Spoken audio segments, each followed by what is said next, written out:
നമസ്കാരം. എല്ലാവർക്കും ഷാ വിഷ്ണുവിനെയും മൊയ്തീൻ ഷായുടെയും അഭിനന്ദനങ്ങളും ആശംസകൾ. 7 മിനിറ്റ് വൈകിയിരിക്കുകയാണ്. അത് അയൽവക്കത്തെ ഒരാളെ ഹോസ്പിറ്റലിൽ കൊണ്ടുപോകേണ്ട ആവശ്യമുണ്ട്. ഒന്ന് ശ്രദ്ധിക്കേണ്ടി വന്നുണ്ട്. ബഹുമാന്യരെ,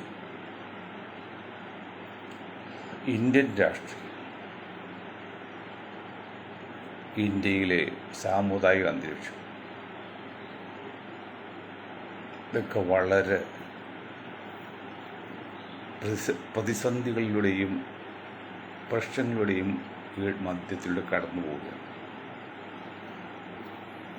ഞങ്ങൾ ആദ്യമേ പറയുന്നു, ഇതൊരു മനഃശാസ്ത്ര കൂട്ടായ്മയാണ്, ഇതൊരു ശാസ്ത്രീയ ചിന്തയാണ്. മറ്റൊന്ന് ഫിലോസഫിക്കൽ തോട്ട്. സത്യത്തിന് മുഖം വികൃതമാണെന്ന് മാത്രമല്ല, ഞാനിപ്പോൾ പറയുന്നത് പലർക്കും നീരസം ഉണ്ടാക്കുന്ന കാര്യമാണ്. എങ്കിലും പറയാതിരിക്കാൻ വയ്യ.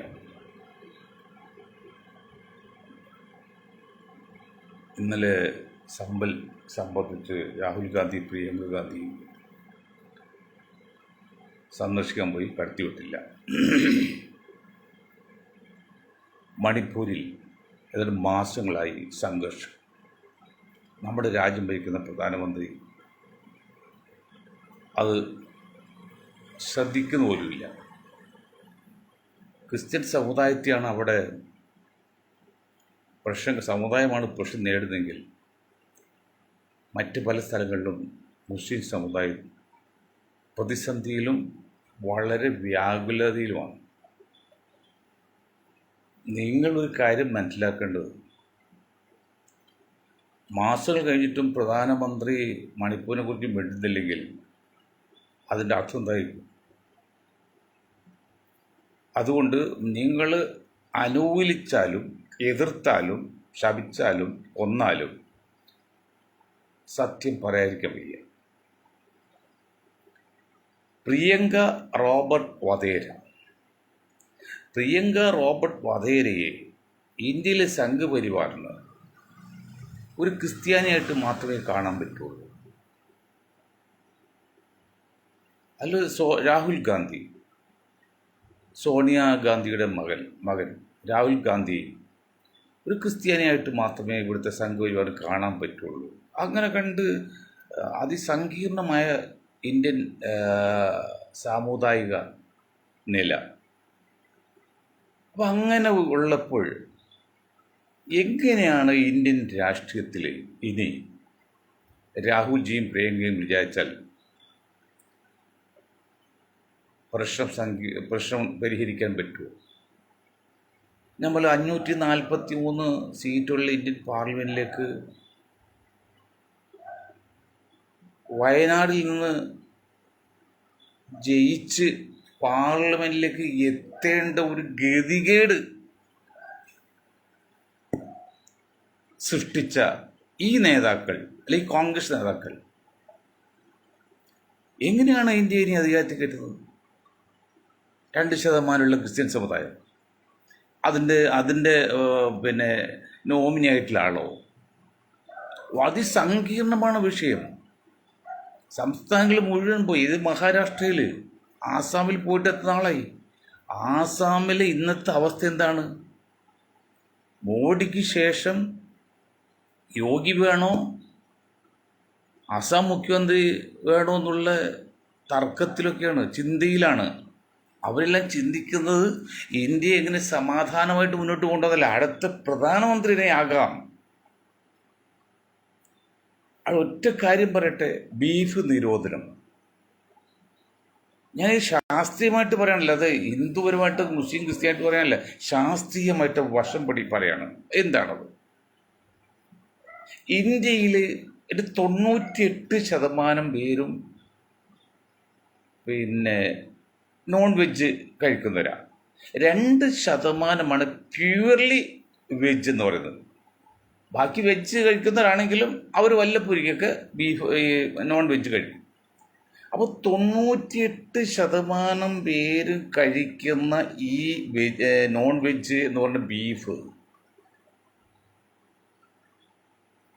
അവരുടെ ഭക്ഷണത്തിൻ്റെ, പ്രത്യേകിച്ച് സാധാരണക്കാരൻ്റെ ഭക്ഷണത്തിൻ്റെ പ്രധാന ഭാഗം എന്ന് പറയുന്നത് ഈ പശുവും പോത്തും എരുമയും കാളയൊക്കെയാണ്.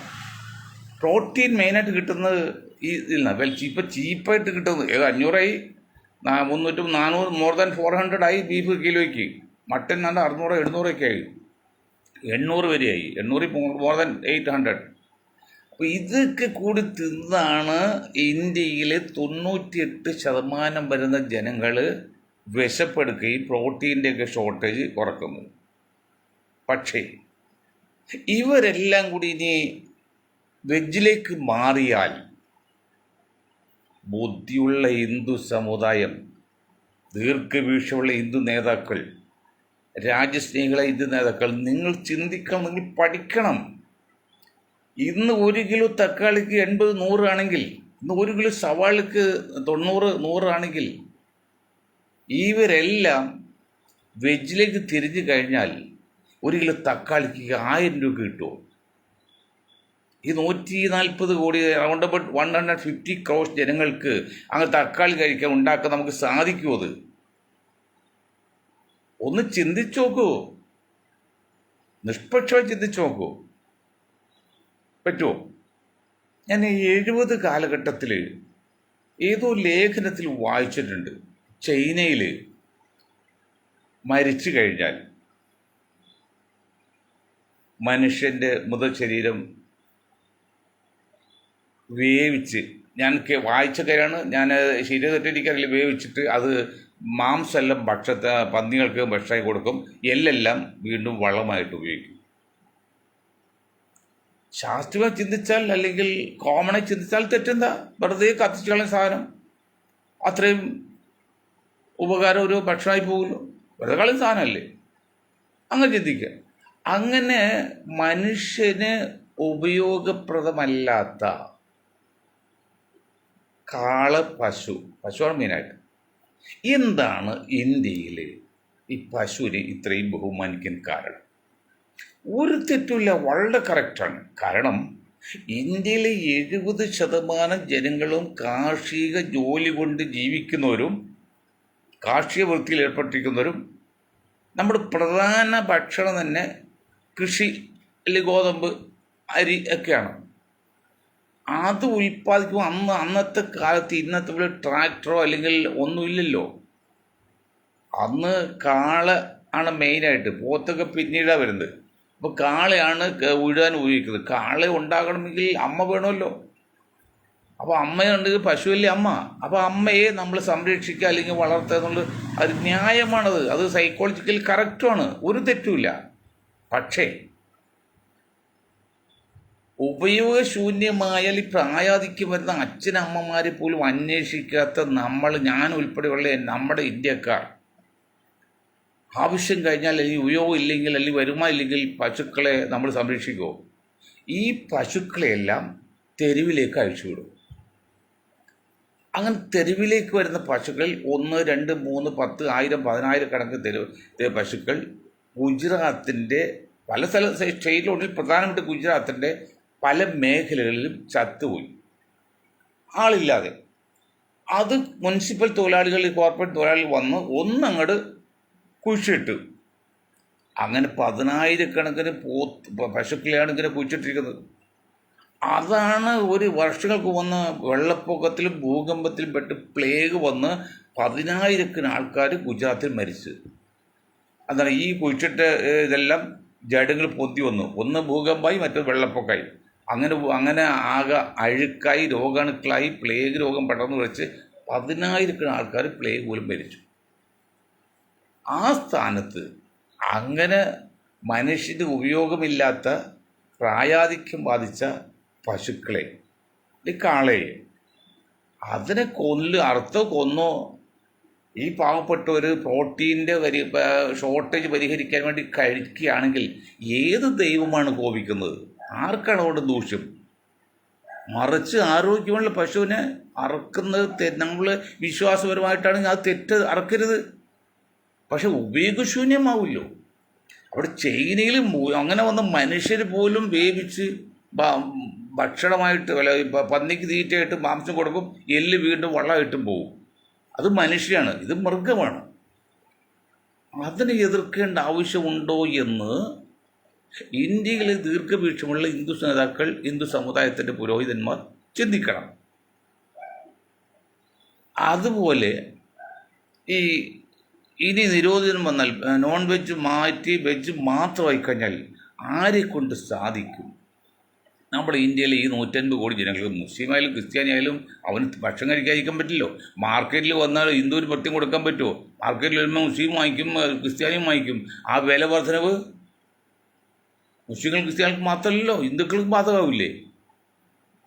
ഇതൊക്കെ ചിന്തിക്കാതെ അന്ധമായ രാഷ്ട്രീയ വിരോധം കൊണ്ട്, അന്ധമായ ജാതി വിരോധം കൊണ്ട് എന്താണ് ഇന്ത്യയിലെ ഇപ്പോൾ ഏതാണ്ട് ഒരുപക്ഷെ അല്ലെങ്കിൽ നല്ല ശതമാനം ജനങ്ങൾ അങ്ങനെ അതിനുവേണ്ടി വഴിപ്പെട്ടു പോകുന്നത്? അത് ശരിയാണോ? നമ്മൾ ചിന്തിക്കട്ടെ. നമ്മുടെ രാജ്യമാണ് വലുത്. രാജ്യം കഴിഞ്ഞ ബാക്കി എന്തോ ഉള്ളൂ. അത് രാജ്യത്തിൻ്റെ നിലനിൽപ്പിനും വളർച്ചയ്ക്കും നല്ലതാണോ? ഞാൻ പറഞ്ഞ ഹിന്ദു സമുദായത്തിൻ്റെ അതിഥികൾ അന്വേഷിക്കേണ്ട ബാധ്യത ഉത്തരവാദിത്വം ന്യൂനപക്ഷ അതിഥികളാണ് എന്നൊക്കെ ഞാൻ പല പ്രാവശ്യം ഇന്നലെ പറഞ്ഞു തന്നില്ലേ. അപ്പോൾ ഇങ്ങനെയാണ് ഇന്ത്യയിലെ മതപരമായ അല്ലെങ്കിൽ ആത്മീയമായ ചിന്താഗതി ഉള്ളതെങ്കിൽ രാഹുൽജി നിങ്ങൾ നല്ല മനുഷ്യനാണ്, ഒരു തെറ്റുമില്ല. പ്രിയങ്ക ഗാന്ധി നിങ്ങൾ പോയിട്ട് തെറ്റുള്ള അന്തസ്സായി വെൽ ഡ്രസ്ഡ് ജെന്റിൽമാൻ എന്ന് പറയും നിങ്ങളൊക്കെ. Well dressed and educated gentleman, gentle girl, ഒരു സംശയക്കാത്തില്ല. പക്ഷേ ഇന്ത്യയിൽ ആ അടിയൊഴുക്ക് മനസ്സിലാക്കണം. അത് മനസ്സിലാക്കുന്നുണ്ടോ? അത് കോൺഗ്രസ് മനസ്സിലാക്കുന്ന പല സന്ദർഭങ്ങളിലും. പണ്ട് ഇന്നലെ പല ഗുൽശാലിലും നന്ന ബാബരി മസ്ജിദ് പൊളിക്കുന്ന യോഗത്തിൽ പങ്കെടുത്തു. അതിന് ഗോവധ നിരോധം കൊണ്ടുവന്നത് കോൺഗ്രസ്സാണ്. അങ്ങനെ ഇപ്പോൾ വിദേശ ഗ്ലോബലൈസേഷൻ, ആഗോളവൽക്കരണത്തിൻ്റെ പ്രധാന കോൺഗ്രസ്സാണ്. അത് GST കൊണ്ടത് കോൺഗ്രസ്, എല്ലാം കൊണ്ടത് കോൺഗ്രസ്സാണ്. പക്ഷേ അതിൻ്റെ ഫലം കൊയ്യുന്നത് ഇപ്പോൾ BJP എന്നുള്ളൂ. GST തന്നെ എന്തൊരു തട്ടിപ്പും വഞ്ചനയാണ് കാണിക്കുന്നത്. ഇപ്പോൾ എറണാകുളം പറഞ്ഞു ചെന്നാൽ 50% വിൽക്കാണ് സാധനങ്ങൾ. കാരണം ഭക്ഷണം കഴിക്കാൻ കാശില്ല. സാധനം കടയിൽ കഴിക്കാൻ പറ്റുമോ? പകുതി വിറ്റ് ഭക്ഷണം കഴിക്കുകയാണ്. അങ്ങനെ സ്റ്റോക്ക് തീർന്ന് ഇന്ത്യ മഹാരാജ്യം മതമ്പത്തിൻ്റെ വിലക്ക് പോയി. സാധനങ്ങളിൽ വില വർദ്ധിക്കും. അതേസമയത്ത് നമ്മൾ സാധനം വില വാങ്ങിക്കണം, നമ്മൾ വാങ്ങിക്കാൻ ചെല്ലുന്നിടത്ത് വിൽക്കാൻ നിൽക്കുന്ന വിലയില്ല. അങ്ങനെയുള്ള ഇന്ത്യയിൽ ആസാമിൽ 40% മുസ്ലിങ്ങളാണ്, ബാക്കി 60% ഹിന്ദുക്കളാണ്. ക്രിസ്ത്യൻസും അവിടെ ഇല്ല, വളരെ ചെറിയ വള്ളുകളും. അങ്ങനെ വന്നപ്പോൾ ഒരു മുസ്ലിം വ്യക്തി ഒരു പാർട്ടി രൂപീകരിച്ചു. അദ്ദേഹം കോടീശ്വരനാണ്, 2000 കോടി സ്വത്തുള്ള ആളാണ്, വർഗീയവാദിയൊന്നുമില്ല. മുസ്ലിമായി ജനിച്ച മുസ്ലിമായി പേര് മാത്രമേ ഉള്ളൂ. അദ്ദേഹം ഒരു പാർട്ടി ഉണ്ടാക്കിയപ്പോൾ ആസാമിലെ സംസ്ഥാന പ്രസിഡന്റ്, കോൺഗ്രസ് സംസ്ഥാന പ്രസിഡന്റിനോട് സംസാരിച്ചു, നമുക്ക് ധാരണ എത്താം, ഞങ്ങൾക്ക് കൂടെ നിൽക്കാം. അന്ന് കോൺഗ്രസിൻ്റെ ആസാമിലെ സംസ്ഥാന പ്രസിഡന്റ് പറഞ്ഞു 60% ഹിന്ദുക്കളുടെ ആസാമിൽ 40% മുസ്ലിങ്ങൾ നിങ്ങളായിട്ട് ഞങ്ങൾ സഖ്യം ഉണ്ടാക്കി ഞങ്ങൾ തോറ്റുപോകും എന്ന് പറഞ്ഞ് സഖ്യത്തിൽ ചേർത്തില്ല. ആദ്യത്തെ കുറ്റം പറയാൻ പറ്റില്ല. പക്ഷെ കുറ്റം പറയാവുന്ന ഒരാളുണ്ട്, ഇന്നും ജീവിച്ചിരിപ്പുണ്ട് ആ മഹാൻ. അത് നമ്മൾ അന്തോണി എന്ന് പറയും. അന്തോണി ഇപ്പോൾ സോണിയാഗാന്ധി തൊട്ടടുത്ത് ഇരുന്ന ആൾ 2ാം നേതാവല്ലേ. അന്തോണിക്ക് പറയായിരുന്നല്ലോ, mister Assam Congress president mister എന്നെ ആൾ അത് നിങ്ങളത് മേടിക്കണ്ട. ഇന്ത്യൻ യൂണിയൻ മുസ്ലിം ലീഗ് എന്ന് പറഞ്ഞ് ജാതി പേരിൽ തന്നെ, വർഗീയം അല്ലെങ്കിൽ ജാതി പാർട്ടിയുടെ പേരിൽ തന്നെ ഒരു പ്രസ്ഥാനം ഉണ്ടാക്കി. അതും ഞങ്ങളായിട്ട് കഴിഞ്ഞ 60 വർഷമായിട്ട് സഖ്യത്തിലാണ്. ആ 60 വർഷ സഖ്യത്തിൽ 70% ഞങ്ങൾ ഭരണത്തിൽ വരുന്നു. ഇത് മുസ്ലിം അതിലുള്ളൂ, മുസ്ലിം ലീഗൊന്നുമില്ലല്ലോ. അപ്പോൾ നിങ്ങൾക്ക് സഖ്യം ഉണ്ടാക്കാം എന്ന് ഈ അന്തോണി പറഞ്ഞിരുന്നെങ്കിൽ ആസാം ഇന്ന് കോൺഗ്രസ് ഭരിക്കുമായിരുന്നു. അങ്ങനെ അവർ ഒറ്റക്ക് നിന്ന് ഹിന്ദു വോട്ട് 2ആയി, മുസ്ലിം വോട്ട് വേർതിരിഞ്ഞ് അപ്പോൾ ഭൂരിപക്ഷം BJP കിട്ടി, BJP ഭരണത്തായി. അങ്ങനെ ഇന്നത്തെ മഹാൻ കോൺഗ്രസ്സുകാരനായിരുന്നു. അന്നത്തെ കോൺഗ്രസ് നേതാവിൻ്റെ മകനും കൂടി നേതാവ് ശേഷം മകനെ കൊണ്ടുവരാൻ നോക്കിയപ്പോഴാണ് ഇയാൾ പറയുന്നത് എല്ലാ കാലത്തും ഇന്ത്യൻ നാഷണൽ കോൺഗ്രസ് തകരാറ് ഈ പാരമ്പര്യം വരുന്നതുകൊണ്ടാണ്. ഇപ്പം ജനതാദൾ എടുത്താലും പാരമ്പര്യമാണ്. അഖിലേഷ് യാദവ്, മുലായം സിംഗ് യാദവ്, ദേവഗൗഡ എല്ലാം പാരമ്പര്യമായിട്ട് മക്കള്. അതല്ലേ ഈ രാഷ്ട്രീയത്തിൽ. ഇപ്പം കഴിഞ്ഞ ഒരു ഇലക്ഷനിൽ ആസാമിൽ ഒരു മുസ്ലിം എം പി ഉണ്ടായിരുന്നു. 90% മുസ്ലിങ്ങളിൽ പണ്ടല്ലത്.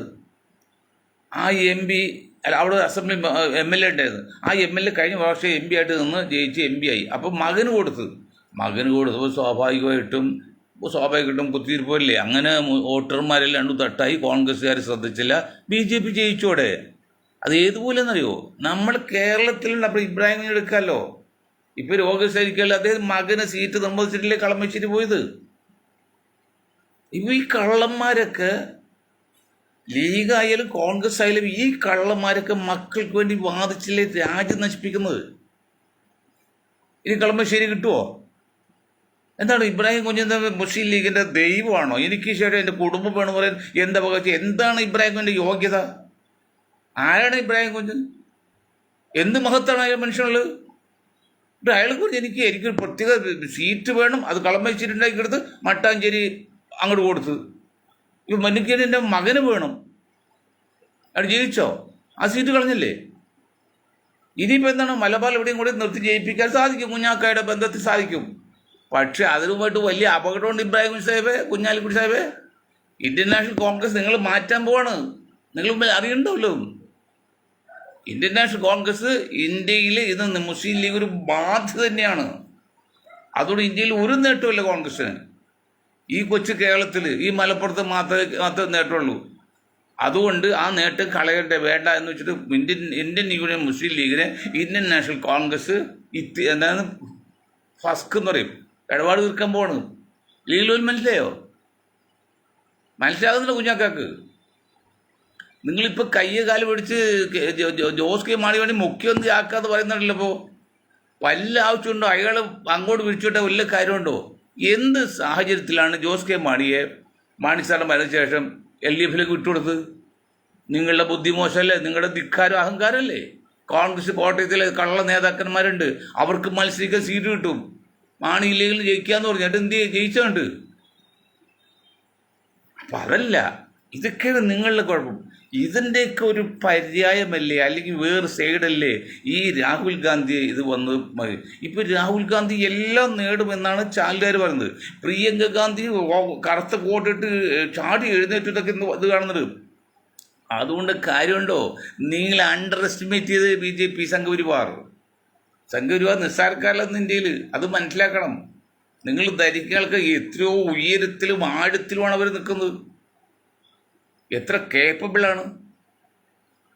LDF ഭരിക്കുന്ന കേരളത്തിൽ നിന്ന് 5 ജഡ്ജിമാരെ ഹൈക്കോടതിയിൽ വച്ച് ആരെന്നറിയോ കുഞ്ഞാക്കാക്ക്?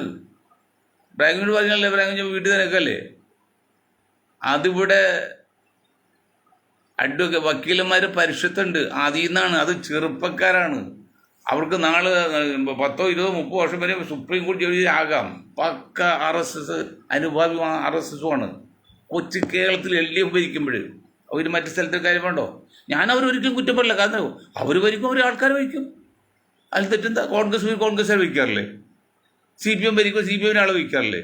പക്ഷെ ഇപ്പോൾ CPM അല്ലല്ലോ ഭരിക്കുന്നത്, RSS ആണല്ലോ അല്ലെങ്കിൽ കേരളത്തിൽ ഭരിക്കുന്നത്. അതുകൊണ്ട് അവർ ആൾക്കാരെ വഹിക്കാൻ നോക്കിയാൽ തെറ്റ്. ഇപ്പം ചരിത്ര വിധി വന്നില്ലേ? സുപ്രീം കോടതിയിൽ റിട്ടയർഡ് ചീഫ് ജസ്റ്റിസ് ചന്ദ്രചൂഡ് മഹാദേവർ, അദ്ദേഹമല്ല ഇപ്പോഴത്തെ നിയമം വന്നതിൻ്റെ പേരിൽ ഇന്ത്യ കത്താൻ പോവല്ലേ, സംഘർഷം വരാൻ പോവല്ലേ? അങ്ങനെ നിയമം ഉണ്ടാക്കിയല്ലോ. ബാബരി മസ്ജിദ് ഇഷ്യൂ വന്നപ്പോൾ ഒരു നിയമം ഉണ്ടാക്കി. ആ നിയമം എന്താണ്? 47 ജനുവരി ആഗസ്റ്റ് 15 അർദ്ധരാത്രി എങ്ങനെ നിന്നു അതുപോലെ എല്ലാ ആരാധനയും നിൽക്കണമെന്നുള്ളത്. ആ നിയമത്തെ കത്തിക്കച്ചല്ലേ ചന്ദ്രചൂഡ് പാസ്സാക്കി. ഇപ്പോൾ അതല്ലേ കിടന്ന് കളിക്കണത്. സമയം നീണ്ടുകൊണ്ട്. അപ്പം അതുകൊണ്ട് ഒരു പ്രതീക്ഷയില്ല. അങ്ങനെ ഇന്ത്യ രാജ്യം ഭരിക്കണമെന്ന് ആഗ്രഹം ഉണ്ടായതെങ്കിൽ ഈ പ്രിയങ്ക ഗാന്ധിയൊക്കെ പോകേണ്ടത് വധേരയല്ല കഴിക്കേണ്ടത്, റോബർട്ട് വധേരയല്ല കഴിക്കേണ്ടത്. ഇവിടെ ഇവിടെ ഇവിടെ ന്യൂനപക്ഷക്കാരൻ പ്രധാനമന്ത്രിയാകാൻ ഇന്ത്യ മഹാരാജ്യം സമ്മതിക്കുമോ? ഇനി RSS അല്ല സംഘം അല്ല കോൺഗ്രസ് അത് സമ്മതിക്കുമോ? RS കിട്ടില്ല. അപ്പോൾ ഇപ്പോൾ RS കുത്തകയായപ്പോഴോ? പ്രിയങ്കയുടെ പാരമ്പര്യം എന്ത്? രാഹുലിൻ്റെ പാരമ്പര്യം എന്ത്? എനിക്ക് വേണ്ടി ഇതൊക്കെ പറയാതിരിക്കാം. രാഹുലാണ് ദൈവം, പ്രിയങ്കയാണ് ദൈവം, ഇന്ദിരാഗാന്ധി മൂക്കാതെ പറയുക. അതുകൊണ്ട് പിടിച്ചു നിൽക്കാൻ പറ്റില്ലെന്ന്. ഇനി എന്താണ് വഴി? ഇപ്പം കർണാടകത്തിലും എന്തോ പൊട്ടും ചൊടിയും കേൾക്കുന്നുണ്ട്, അവിടെ എന്തോ പ്രശ്നമുണ്ട്. പിന്നെ ഏത് സ്റ്റേറ്റ് ഉണ്ട് ഇന്ത്യയിൽ? ഇനി കാശ്മീർ കോൺഗ്രസ് ബന്ധമില്ല. കാശ്മീർ ഭരിക്കുന്ന കോൺഗ്രസ് മുന്നണി എന്ന് പറയുന്നാൽ കോൺഗ്രസ് അവിടെ എന്താ ബന്ധം? 2-3 സീറ്റല്ലേ ഉള്ളൂ. ഇപ്പോൾ മറ്റിടത്ത് ജാർഖണ്ഡിൽ അവിടെ കോൺഗ്രസ് നിസ്സാരമുള്ള വേറെ സോറൻ ടീമൊക്കെ അല്ലേ. പിന്നെ എവിടെയാണ് കോൺഗ്രസ് ഉള്ളത്? മറിച്ച് ആ ശിവകുമാറാണ് ഗ്രൂപ്പിലേക്ക് ചെന്നെങ്കിലോ യോഗി ഒന്നും ചെയ്യില്ല. യോഗി ഭയപ്പെടും. ഇത് രാഹുൽ ഗാന്ധി പ്രിയങ്ക വന്ന ഇത്രേ ഉള്ളൂ. അത് ഏതുപോലെ അറിയോ? ഞാൻ അതുകൂടി പറഞ്ഞുതരാം. ക്രിസ്ത്യൻസ് മാത്രമല്ല, മുസ്ലിം സമുദായം ഒരു അപേക്ഷയായിട്ട് വന്ന് അല്ലെങ്കിൽ പരാതിയായിട്ട് വന്ന് ഒരു മുസ്ലിം പേരാണെങ്കിലോ കേരളത്തിൽ പോലും ചുക്കട ഓഫീസുകളിൽ പോലും അങ്ങോട്ട് വിട്ട അങ്ങാക്കായല്ലേ ആ ഘട്ടത്തിൽ എത്തി സാറേ. രാഹുലിനെ ആരാധിക്കുന്നവർ രാഹുലിനെ പുകഴ്ത്തി പറഞ്ഞവർ ചിന്തിക്കണം, മനസ്സിലാക്കണം. പ്രിയങ്ക ഇഷ്ടപ്പെടുന്നത് മനസ്സിലാക്കണം. പ്രിയങ്കോട് ഒരു ഇഷ്ടക്കുറവ് ഞങ്ങൾക്കില്ല. ഞങ്ങൾക്ക് ഒരു ഇഷ്ടക്കുറവില്ല. നല്ല വ്യക്തിപരമായിട്ട് നല്ല ആൾക്കാരാണ്. പക്ഷെ ഇന്ത്യൻ രാഷ്ട്രീയത്തിൽ അത് പോരാ. മനസ്സിലാക്കണത്.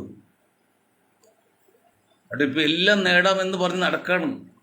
അവിടെ ഞാൻ വീണ്ടും പറയുന്നു, ഞങ്ങൾ പറയുന്നു, എല്ലാം ഉപേക്ഷിച്ച് നല്ലവനായ രാഹുൽ ഗാന്ധി രാഷ്ട്രീയത്തിൽ രാഹുൽ കുടുംബം സോണിയ കുടുംബം മാറി നിൽക്കാൻ തീരുമാനിച്ചപ്പോൾ ഈ 5000 കോടി രൂപ മുടക്കി കോർപ്പറേറ്റ് വൽക്കരണം ആ ജാഥ നയിച്ചതിന് പണം മുടക്കിയത് ആര് എന്ന ചോദ്യത്തിന് ഉത്തരം കിട്ടിയാൽ എല്ലാം ശരിയാവും. ഇതിവിടെ കൊണ്ടൊന്നും അവസാനിക്കില്ല. വടി ഓടിക്കാൻ പറ്റുള്ളൂ, ഭയപ്പെടുത്തല്ല. പക്ഷെ ഇതൊരു കാര്യം ആരെയും കുറ്റപ്പെടുത്തിക്കാറില്ല. ഇത് ഒരു മുസൽമാനെ സംബന്ധിച്ച് സന്തോഷിക്കാൻ വകയുണ്ട്. എന്ന് പറയോ, ലോകാവസാനാകുമ്പോൾ ഇതൊക്കെ സംഭവിക്കും, മുസ്ലിങ്ങൾക്ക് പ്രശ്നം ഉണ്ടാവും, ലോകവ്യാപകമായിട്ട് തന്നെ എന്ന് ഖുർആനിലും ഹദീസിലും 1400 വർഷം മുമ്പ് പറഞ്ഞുകൊണ്ട് മുസൽമാനെ ചിന്തിക്കുന്നവർക്ക് ഞങ്ങൾക്കൊരു ഭയമില്ല, പേടിയിലൊന്നുമില്ല. കാരണം ഇതൊക്കെ സംഭവിച്ചേ തീരൂ, നടന്നേ തീരൂ. അതുകൊണ്ട് സമാധാനിക്കാം. പക്ഷേ എങ്കിൽ രാജ്യം നശിക്കില്ലേ? മുസ്ലിങ്ങളുടെ കാര്യം വിട്ടുകളയോ? ഇന്ത്യ മഹാരാജ്യം നിലനിൽക്കണ്ടേ? രാജ്യത്തെ ജനങ്ങൾ നിലനിൽക്കണ്ടേ? ഒരു കാര്യം ഇപ്പം ഞാൻ നിർത്താം. ഒരുപാട് വിഷയങ്ങൾ പറയാണ്ടെങ്കിൽ നിർത്താം. ഒന്നാലോ, എങ്ങനെയാണ് ഈ ജനകീയ വിപ്ലവം വരുന്നത്, അരാജകത്വം വരുന്നത്? ജാതിയുടെ പേരിലല്ല. മനുഷ്യൻ്റെ വയറ്റിലേക്ക് പോകുന്ന ആഹാരത്തിന് ബുദ്ധിമുട്ട് നേരിട്ടാൽ ജനം തെരുവിലിറങ്ങും, വാളെടുക്കും, കൊട്ടിയെടുക്കും, പരസ്പരം കുത്തിച്ചാവും. അങ്ങനെ പല സംഭവങ്ങളുണ്ടായിട്ടും അങ്ങനെയാണ്. ഇപ്പോൾ നമ്മൾ ഈ മുല്ലപ്പൂ വിപ്ലവത്തെക്കുറിച്ച്, ഈജിപ്തിനെ കുറിച്ച് പറയില്ലേ, അതുപോലൊരു വിപ്ലവം ഇന്ത്യയിൽ നടന്നിട്ടുണ്ട് ഈ അടുത്ത കാലത്ത്. നിങ്ങൾ ചിന്തിക്കണ്ടോ? ഈ ഹോർലിക്സ് അല്ലെങ്കിൽ ബോൺവിറ്റ പോലെയുള്ള സാധനങ്ങൾ അവർ കുപ്പിയിലാക്കി വിൽക്കുന്നതിൻ്റെ പകുതി വിലക്ക് സാമ്പിൾ എന്ന പേരിൽ കൊടുക്കും 5 രൂപയ്ക്ക്. ഇന്ന് ആ സാധനം കിട്ടാനില്ല. ഇപ്പോൾ റിപ്പോർട്ട് എത്ര ഉണ്ടാക്കി കടകളിൽ എത്തിച്ചിട്ടും വിറ്റ് പോകണമെന്ന് പറഞ്ഞാൽ കിട്ടാനില്ല. സാധനം വന്നാൽ അന്ന് തന്നെ തീരും. കാരണം എല്ലാവർക്കും അടിച്ച് ശീലിപ്പിച്ചു. 5 രൂപയല്ലേ ഉള്ളൂ. അങ്ങനെ ശീലിച്ച് അഡിക്റ്റാകും. അത് ഈ സമയം ഞാൻ മുല്ലപ്പൂ വിപ്ലവത്തെക്കുറിച്ച് പറഞ്ഞാണ്. അപ്പോൾ ഈ ദാരിദ്ര്യം വരുമ്പോഴാണ് പരസ്പരം ബലഹള ഉണ്ടാകുന്നു. അവിടെ ജാതിക്കും മതത്തൊന്നും കാര്യമില്ല. ഇന്ത്യ രാജ്യത്ത് വലിയ സംഘർഷങ്ങളും വലിയ ഇതും വരാണ്. അത് ബുദ്ധിയുള്ള ഇന്ത്യയിലെ നേതാക്കൾ, പ്രത്യേകിച്ച് ഹിന്ദു സമുദായ നേതാക്കൾ, പ്രത്യേകിച്ച് മുന്നോക്ക സമുദായ നേതാക്കൾ ഒന്ന് ശ്രദ്ധിച്ച് ഇതിന് പരിഹാരം കണ്ടില്ലെങ്കിൽ വിഷയം ഇവിടെ നിൽക്കില്ല. 48, 46, 47 ഒക്കെ ആവർത്തിച്ച് ജനലക്ഷങ്ങൾക്ക് ബുദ്ധിമുണ്ടാകും. അങ്ങനെ ഉണ്ടാക്കല്ലേ എന്ന് പറഞ്ഞുകൊണ്ടും ഞാൻ എൻ്റെ വാക്കുകൾ നിർത്താൻ നിങ്ങൾക്ക് ഒരായി നന്ദി. ജയ് Hind. We are telling our followers that we have started hang on. We are telling our followers to join us.